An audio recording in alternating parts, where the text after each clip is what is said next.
Nationalist Congress party నాయకుడు మహారాష్ట్ర మాజీ హోంమంత్రి అనిల్ దేశ్ముఖ్ పై గుర్తు తెలియని వ్యక్తులు కారుపై దాడి చేశారు.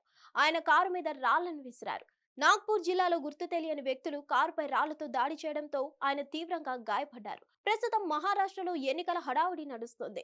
దాదాపుగా అందరు నేతలు ప్రచారంలో బిజీగా ఉన్నారు. దేశ్ముఖ్ కూడా నార్కేడ్ లో బహిరంగ సభకు వెళ్లి తిరిగి వెళ్తుండగా దాడి జరిగింది.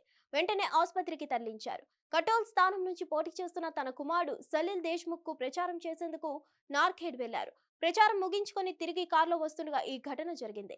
తలకు గాయం కావడంతో రక్తం కారింది. బట్టలు కూడా రక్తపు మరకలయ్యాయి. మరోవైపు మహారాష్ట్రలో ప్రచార హోరు ముగిసింది. ఇక నవంబర్ 20న అంటే రేపు అక్కడ పోలింగ్ జరగనుంది. మహారాష్ట్రతో పాటు జార్ఖండ్ లో కూడా రేపు పోలింగ్ నిర్వహించనున్నారు. ఇక్కడ ఇప్పటికే మొదటి విడత పోలింగ్ జరిగింది. మొత్తం 81 అసెంబ్లీ స్థానాలు ఉండగా ఫస్ట్ ఫేజ్ లో 43 నియోజకవర్గాల్లో ఓటింగ్ జరిగింది. మిగతా స్థానాలకు బుధవారం జరగనుంది. ఇక మహారాష్ట్రలో ఒకే విడతలో నవంబర్ 20న పోలింగ్ జరగనుంది. రెండు రాష్ట్రాల్లో ఇండియా కూటమి, ఎన్డీఏ కూటమి పోటాపోటీగా తలపడుతున్నాయి. మహారాష్ట్రలో ప్రధాని మోదీ దగ్గర నుంచి కేంద్ర మంత్రులు అందరూ ప్రచారం చేస్తారు.